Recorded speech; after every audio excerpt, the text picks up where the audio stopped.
Welcome back to my channel, everybody. And if you're new, well, hey, what's up, what's good? Thank you so much for joining me. Please don't forget to comment, like, and subscribe. Today I will be talking about psychopaths. So as we saw last week, I had a video about a serial killer because I have psychotic serial killer segments. Sometimes it won't be, but most of the times they're going to be psychotic ones. And I thought, what better way to kickstart me telling you about disorders than to start with one that is usually associated with serial killers. And I'm not gonna lie, I've probably called people psycho many times in my life, but I've come to a point now where I really try for myself and people around me to not misdiagnose people. And I'm gonna say misdiagnose because it's a serious thing. You can't just go around calling people psychopaths. You can't go around calling yourself OCD and bipolar and whatever when you don't really know the fundamentals of those disorders. So I've really tried to stop doing that, and I think I'm doing really well, and I'm trying to stop the people around me too, because I mean, it starts somewhere. So hopefully after all these videos and all these segments, you guys learn more about these disorders too, and you know better, and you know not to misdiagnose people and to belittle people who actually do have these disorders, because at the end of the day, it kind of is belittling to just call someone who's doing something crazy bipolar or whatever, you know. First and foremost, psychopath is not a real diagnosis. Yeah, I'm sorry. Your aunt, your nephew, your sibling, your lecturer, your whoever is not a psychopath. It's not a real diagnosis that would be given from the Diagnostic and Statistical Manual of Mental Disorders, also known as the DSM-5, because we're on the 5th edition. So you wouldn't actually find it in there. You'd find it mentioned, and I'm going to explain why further.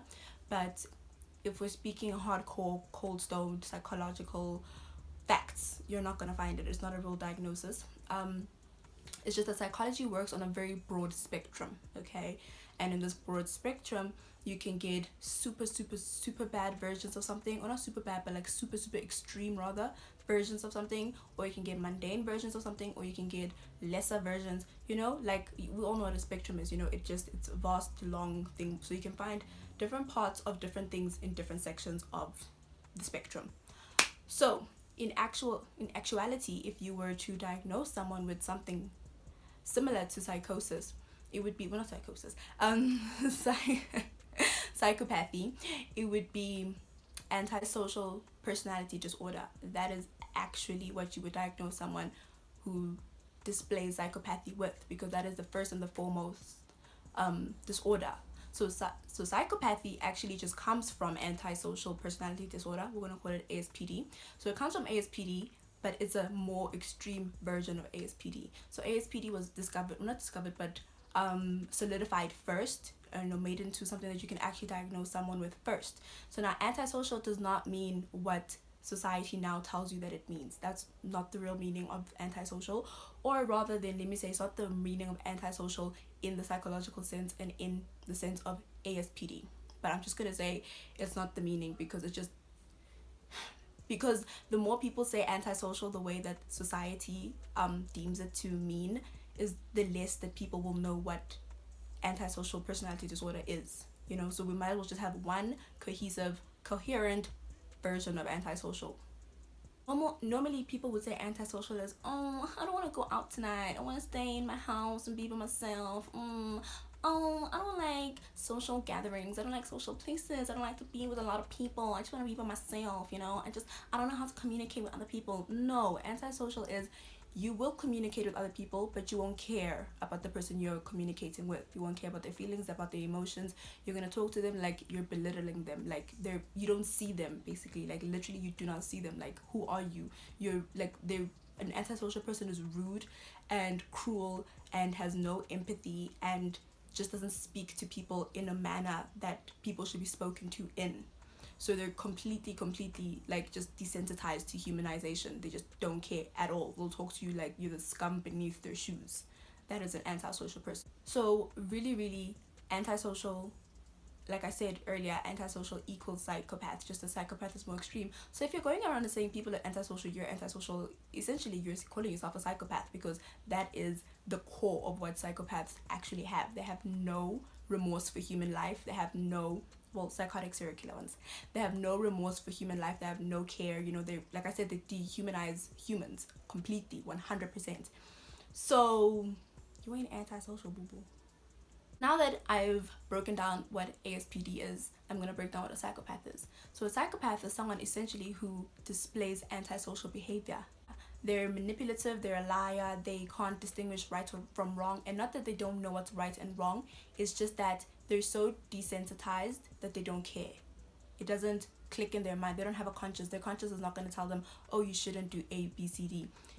There's just no stopping it. Everything is possible, anything is possible. So that is why they can't tell right from wrong, because they're just desensitized, man. Like, they don't care. The inability to tell right from wrong comes from the fact that they show no remorse and they don't have empathy, and they're cold and they're callous, and they gain pleasure from competing with other people and like manipulating them and outsmarting people. So that is why you can see where it comes in for like a serial killer who has psychopathy, because then that comes in because now instead of desensitizing themselves as well, they as well as desensitize other humans, and then they dehumanize humans. Just as from last week's video we heard with Jeffrey Dahmer, that's exactly what he said with his own words. He said he taught himself how to not care about other people, so it was so easy for him to like go ahead and like kill people and murder them and everything, kill and murder really and everything, because he had dehumanized them. They were no longer a human being. They were no longer a living cell, living person, you know. They didn't have a family. He just dehumanized them. So it's so easy for the person to slip from just being a psychopath into slipping into being a serial killer psychopath, a psychopathic serial killer. It's just so easy because the lines can blur very, very, very quickly. I just read something about a man who, he is a neurosurgeon. I will correct myself at the bottom if I'm wrong. He's a neurosurgeon. I'm so sorry if you can hear that, it's the rain. He's a neurosurgeon, and he was doing tests about Alzheimer's. He wanted to see if someone in his family had Alzheimer's, and then so he took all the brain scans, and then when he was looking at the brain scans, he saw his brain scan and it resembled that of a psychopath. So here is the difference between a brain scan between a normal person and someone with psychopathy. So his was like this, like the bottom one. And then he was like, oh, no, this has to be a mistake. We have to like redo it. And they redid it, and it came out his brain was resembling ones of a psychopath. And now how? Because like I'm trying to do with all of this as well is to show that just because someone's a psychopath, they don't necessarily have to be a serial killer. So like I'm saying, he was a neurosurgeon. He was perfectly fine and everything. But then he was like, you know what, when he stopped and he thought about himself and he thought about how people in his life would perceive him, how would it be? And majority of the people in his life would say that he's really reckless and irresponsible, and irresponsibility / recklessness, I suppose, are in the diagnostic criteria for ASPD. Remember, ASPD is the core, it's the real diagnosis, not psychopathy. So those are in the diagnostic criteria for ASPD. So when he saw that, he was like, I suppose it kind of makes sense. And then he told the story about how he went camping with his brother. He had a patient, and the patient passed on. I don't know if it was on the table or whatever, he doesn't specify. He had a patient passed on. How did that happen? They were in some nature reserve, I suppose, where, or is it a wildlife reserve, whatever, where animals are and everything like that. So he was like, oh wow, cool, that must have been so epic, let's go. And he was like, he was gonna go by himself, but his brother was there, so he's like, come along with me, let's go. And that's the thing, they have impulse control. Like, they can't control, people with ASPD can't control their impulses. If they're thinking about something, they're just gonna go, they're gonna do it, you know. There's no two ways about it. This rain is getting harder, I am so irritated. Anyway, there's no two ways about it. They're just gonna go and they're gonna do it. So that's exactly what he displayed there. He said, oh, okay, let's go. And he took his brother and they went. And it was obviously dangerous. He had a patient who had passed on from being there, you know. So then he takes his brother there, and they're like, his brother's like obviously really, really scared because he doesn't have ASPD, you know. So whatever, they make it out, whatever, when they make it out, they see like tracks of like elephants and everything, and like all these wildlife was so close to them, like they literally honestly could have like died. And now he's like, his brother probably would never trust him in his life ever again. And he's like, I mean, do you blame him? Because like I took him and I put him into this position just because I felt like doing it. Like it's not like I feel anything. Like it's not like he's like remorseful that he took his brother, that he like doesn't really care. He's just saying that his brother probably doesn't want to go places with him anymore. So that's like a clear example. Like, why would you do that? Why would you just, you saw someone pass on from that and then you're thinking, oh, that's so cool, let's just go on a whim, you know? So that's how people with ASPD behave and act and stuff. And then he was like, you know what, he's gonna try his utmost hardest not to cross the thin line to become a serial killer. And he was like, you know what, he realized that what drives him to not become a serial killer is his narcissism.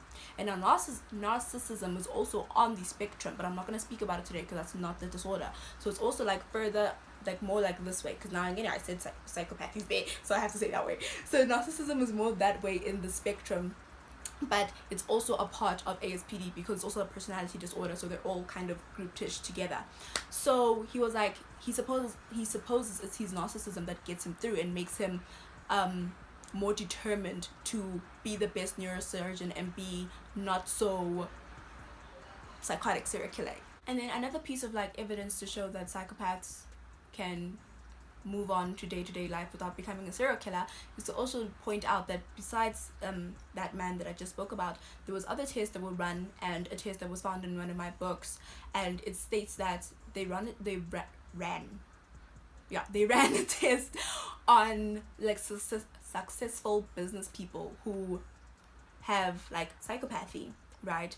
And it turns out that they really just had other disorders, and like I said, spectrum, remember, so they had other disorders in that spectrum, but they wouldn't go to the such extreme lengths, you know. So some turned out to have histrionic personality disorder, other ones had narcissistic personality disorder, others turned out to have obsessive compulsive disorder, which is one that I am dying to speak about because I'm so tired of people who are just super clean saying they have OCD. Ciao. Oh, anyway, that just shows, basically, to me, it shows me that really psychopathy then is existing disorders. As you can see, narcissism, OCD, ASPD, it's an existing disorder that you can actually diagnose, but far more extreme. There's just a really simple, small, little line, because any of those people could like switch, because most psychopaths have bits and bobs from these personality or schizophrenic and psychosis disorders, because that's another classification section. So they could have bits and bobs for either of those classification sections, but they take it to really high depths. And before someone wants to comment down below, oh, what about a sociopath? That is interchangeable with psychopath. They're basically kind of the same thing, because they both just come from ASPD. It's just, like I'm saying, more extreme. So psychopath, sociopath, one and the same. So I really hope this helps you understand better. So here are some disorders you can find under personality disorder, and then here are some disorders you can find either schizophrenic and psychosis disorders. So if there's any ones over there that you feel like you want to know more about, let me know. I mean, I have my own list, but if you guys want other ones before the others, then I shall, go ahead. So I hope we learned a couple of things today. You're not antisocial. People are not psychos. Stop calling people psychos. And there's a vast spectrum in the psychological database. So I hope you enjoyed this, and I hope you stick around for many more of these videos. Thank you so much for watching this video. Please remember, I am not an actual psychologist. I have only just finished my 4th year of psychology, which means I still need to go on to my master's. So I am not a psychologist just yet. I've just got tons of knowledge on it and tons of book on it, because like I'm saying, my next step is to do my master's, and after my master's is me being a psychologist. But I have to just put that PSA out there.